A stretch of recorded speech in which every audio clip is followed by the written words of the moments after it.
हिंदुस्तान की सरकार ने तो ये कर दिया है कि जैसे वो कहते हैं ना कि वो शुतुरमुर्ग जो है वो बालू के अंदर मुंह डाल देता है, हम देख ही नहीं रहे हैं किसी को। 12-14 दिन के बाद एक्शन लिया। तुम 12-14 दिन में पूरी दुनिया को बता नहीं सकते थे कि तुम्हारे पास क्या मजबूरी है, तुम्हारे साथ कितना सितम हुआ है।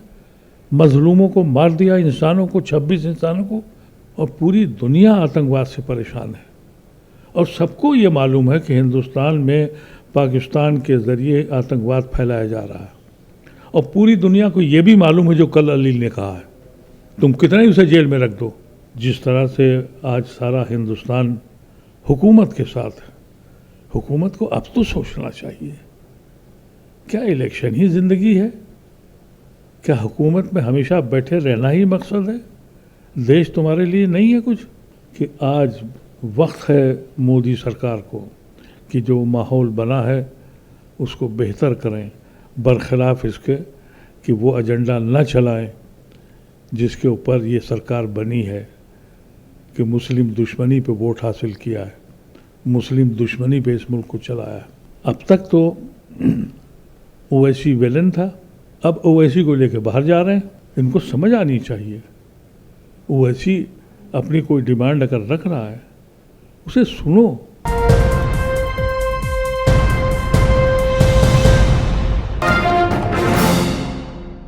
तरफ तो मुल्क जो है एक अजीब से दोराहे से गुज़र रहा है, दूसरी तरफ लिंचिंग हो रही है। बांग्लादेशियों के नाम पर बांग्ला भाषी जो मुसलमान हैं उनको टारगेट किया जा रहा है। रोहिंग्या को एक इशू बनाया गया, रोहिंग्या को टारगेट किया गया है जो कि पनाह लिए हुए हैं यूएन चार्टर के हिसाब से। पिछले दिनों आपको पता होगा कि एक ये मामला आया था कि समुंदर में कुछ बड़ी तादाद में जो है रोहिंग्यास को वहाँ डाल दिया गया था। वो मामला जो है अब तूल पकड़ रहा है, कोर्ट में भी वो मामला गया है। उस पर किस तरह से आप उसे देख रहे हैं? देखिए, इसमें हिंदुस्तान की सरकार ने तो ये कर दिया है कि जैसे वो कहते हैं ना कि वो शुतुरमुर्ग जो है वो बालू के अंदर मुंह डाल देता है, हम देख ही नहीं रहे हैं किसी को। आज यही हाल है हिंदुस्तान का कि दुनिया क्या कह रही है तुमसे। अब तुम डेलीगेशन भेज रहे हो। डेलीगेशन इससे पहले जब गए तो डेलीगेशन का मसला ये होता था कि पार्टी से कहा जाता था कि आप अपने नुमाइंदों को भेज दीजिए। आपने अपनी तरफ से भेज दिए तो फिर पार्टियों से क्यों मांगे नाम आपने? लेकिन फिर भी उस पर भी इख्तलाफ नहीं, इसलिए कि हमको वहाँ पूरे दुनिया को जाके बताना है कि हम सफ़रर हैं, हमारे साथ जुल्म हो रहा है, इसलिए कोई उसकी बात नहीं है। लेकिन आपको मैं ये बता दूं कि जब हम पार्लियामेंट में थे तो बिहाइंड द डोर एक पॉलिसी मनमोहन सिंह साहब की थी। उन्होंने मुझको और बीजेपी के एक एमपी थे, डेथ हो गई बिहार के, बोले क्या नाम था उनका, जहन से निकल गया। हम लोगों का एक बांग्लादेश भेजा था। कोई जंग नहीं हो रही थी, कुछ नहीं हो रहा था। हम लोग गए वहाँ, उस वक्त शेख हसीना प्राइम मिनिस्टर थी, उनके घर पे चाय हुई, पानी हुआ, बातचीत हुई, वहाँ के एमपी से मिले, वहाँ के लोगों से मिले, ताल्लुकात बनाए। फिर एक और ऑफ द रिकॉर्ड एक डेलीगेशन गया पाकिस्तान, जिसमें मैं भी गया। मनीशंकर अय्यर लीड कर रहे थे, उसमें कीर्ति आज़ाद भी थे और हमारे जनता दल यू के लीडर केसी त्यागी। हम तो लोग 10-12 लोग गए वहाँ, कम से कम 50-60 एमपीओ से मिले। ये प्रोसेस तो हमने कभी किया नहीं। 12-14 दिन के बाद एक्शन लिया। तुम 12-14 दिन में पूरी दुनिया को बता नहीं सकते थे कि तुम्हारे पास क्या मजबूरी है, तुम्हारे साथ कितना सितम हुआ है। मजलूमों को मार दिया, इंसानों को, 26 इंसानों को सामने खड़े होकर मार दिया, उनकी फैमिली के सामने। तुम 12 दिन तक क्या कर रहे थे? उसी वक्त पूरे हिंदुस्तान में जाना चाहिए था। आपको मालूम है फॉरेन पॉलिसी के माने क्या हैं? सन 71 में एक मुस्लिम मुल्क टूटा, पाकिस्तान। इंदिरा गांधी ने एक मुल्क, मुस्लिम मुल्क तोड़ दिया। 54 मुस्लिम मुल्क थे उस वक्त। एक टर्की और ईरान के अलावा कोई तीसरा मुल्क पाकिस्तान के साथ नहीं था। पूरा मिडिल ईस्ट हो, चाहे अफ्रीका हो, चाहे वेस्टर्न वर्ल्ड हो, चाहे फार ईस्ट हो, एक कंट्री ऐसा नहीं था जो मुल्क टूटने पर भी बोलने को तैयार नहीं था, सिवाय टर्की और ईरान के। लेकिन हम आपसे ये जानना, इसको फॉरेन पॉलिसी कहते हैं। ये गले मिल मिल के फॉरेन पॉलिसी नहीं बनती है। लेकिन रोहिंग्यास को जिस तरह से समुंदर के अंदर जाके डाल देना, भारत की तो ये इस तरह की सोच कभी नहीं रही है। ये नया हिंदुस्तान है, कहते तो हैं, वो क्या बदल रहा है हिंदुस्तान। ये वो हिंदुस्तान नहीं है गांधी का, ये वो हिंदुस्तान नहीं है जिसका तस्वुर हमारे बुजुर्गों ने किया था। और आज ये बात बिल्कुल वाज़ेह हो गई कि जो प्रोपेगेंडा था कि विश्व गुरु, कहाँ है विश्व गुरु? तुम उसका इलेक्शन लड़ाने चले गए अमेरिका, वो हमारी जान के पीछे पड़ गया, रोज़ झूठ बोलता है। अगर वो झूठ नहीं बोल रहा है तो तुम क्यों नहीं बोल रहे हो? ये तो हमें पता है कि वो बड़बोला झूठा आदमी है, लेकिन तुम्हें क्या ज़बान में तुम्हारे क्या हो गया भाई? लड्डू रख लिया है मुंह में? नहीं कह सकते। रशिया इतना पुराना अलायंस हमारा, कुछ नहीं बोला। फ्रांस जिसके साथ हमारे इतने मुआहदे, जिनके जहाज़ हमने लिए, उसने कुछ नहीं कहा।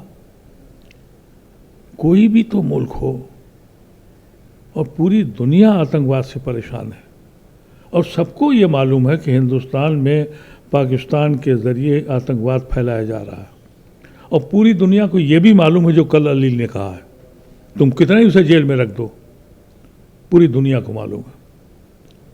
मैं भी अभी बाहर से होकर आ रहा हूँ, इस पूरे तमाशे में मैं यहाँ नहीं था। वहाँ पूरी दुनिया को मालूम है कि हिंदुस्तान में क्या हो रहा है। इस मुल्क के बड़ी बुरी हालत में आ गया है। लेकिन सरेदस्त जिस तरह से आज सारा हिंदुस्तान हुकूमत के साथ है, हुकूमत को अब तो सोचना चाहिए, क्या इलेक्शन ही ज़िंदगी है? क्या हुकूमत में हमेशा बैठे रहना ही मकसद है? देश तुम्हारे लिए नहीं है कुछ?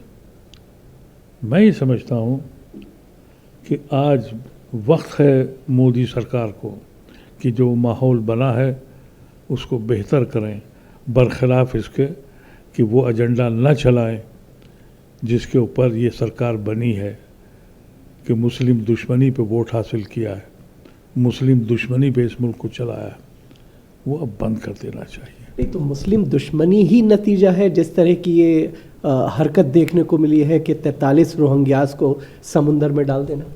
अब देखिए, नहीं, अब तक तो ओवैसी विलन था, अब ओवैसी को लेके बाहर जा रहे हैं। इनको समझ आनी चाहिए, ओवैसी अपनी कोई डिमांड अगर रख रहा है उसे सुनो। अब ज़रूरत पड़ी तुम्हें ओवैसी की, कोई ऐसा मुस्लिम लीडर बता दीजिए जिसने ये न कहा कि हम हुकूमत के साथ हैं और हुकूमत सख्त इक़दाम उठाए। हमने ये नहीं कहा था कि तुम जीती हुई बाजी छोड़ के भाग जाओ, ज़ाहिर तकलीफ़ है, सभी को है, लेकिन अगर हम बोलते हैं तो हम जेल चले जाएंगे और फिर झूठे चक्कर चला के अपने झंडा लेके घूम रहे हो इलेक्शन के लिए। ये वक्त है यात्रा निकालने का? अरे ये वक्त है हमको अपना एनालिसिस करना है कि आइंदा कोई ऐसी हरकत नहीं हो। ये पैगाम देना चाहिए पूरी दुनिया को जो अब ये भेज रहे हैं, और उसकी ज़रूरत ये है कि पूरी दुनिया में जाएं और बताएं कि हमारे साथ सितम हुआ है, और अब इसके बाद अगर होगा तो फिर हम असली लड़ाई लड़ेंगे। क्या हैसियत है पाकिस्तान की, क्या हिंदुस्तान क्या, क्या उसकी हैसियत क्या है? लेकिन वो भी हम नहीं कर पाए। उनके चैनलों पे झूठे सच्चे वादे चलते रहे, उससे हमारी बदनामी भी हुई दुनिया में। वहाँ मैंने जब टीवी चैनल अपने इंडिया का लगाया यूट्यूब पे, तो मुझे सुबह सुबह ही पता लगा कि अब तो बिल्कुल फतेह हो गई, क्योंकि कराची फतेह हो गया, लाहौर हाथ में आ गया, रावलपिंडी ख़त्म हो गया, और 4 घंटे के बाद शाम को मालूम हुआ कि सीज़फायर हो गया। क्या रिएक्शन होगा? जाहिर है सारा सबका ये रिएक्शन था। अब झूठ के ऊपर और अपने झूठ को छुपाने के बजाय हकीकत को अयान करना चाहिए, पार्लियामेंट का सेशन बुलाना चाहिए, और ये सितम, ये जुल्म बंद कर देना चाहिए। ढूंढते फिरोगे, अब तुम जासूस ढूंढ रहे हो, फला जासूस, फला जासूस, फला मिल गया, फला रिपोर्ट आ गई।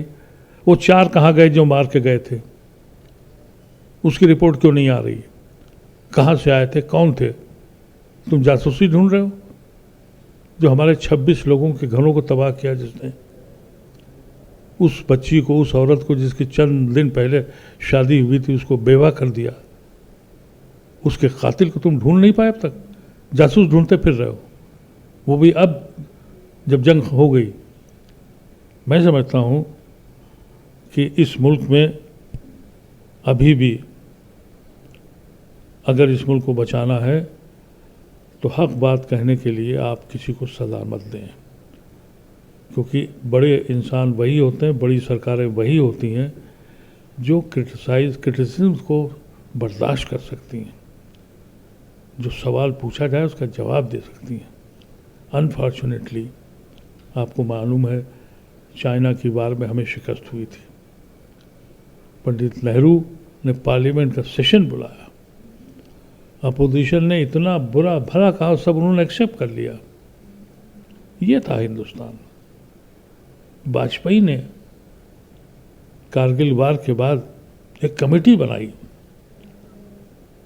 कि भाई मालूम करो कि क्या वजह थी, हम मालूम नहीं कर पाए कैसे ये लोग आतंकवादी पहाड़ी पे चढ़ गए। तुम ये भी करने को तैयार नहीं हो। तुम या तो जासूस ढूंढ रहे हो और या मुसलमानों को पकड़ पकड़ के जासूस की हैसियत देख रहे हो, और अगर वो कोई दिल की बात करता है तो जेल में डाल रहे हो। टोटली अनकॉन्स्टिट्यूशनल है, बिल्कुल सिविल राइट्स की मुखालफत है। मुझे यकीन है कि कल तक उनको रिमांड पे लिया है और अदालत इसका संज्ञान लेगी, और मैं समझता हूँ कि अदालत को ये चाहिए कि जिन लोगों ने ये कंप्लेंट करी है, और कंप्लेंट भी क्या, कोई वर्कर है बीजेपी का उसने कंप्लेंट करी है, उसके खिलाफ एक्शन होना चाहिए।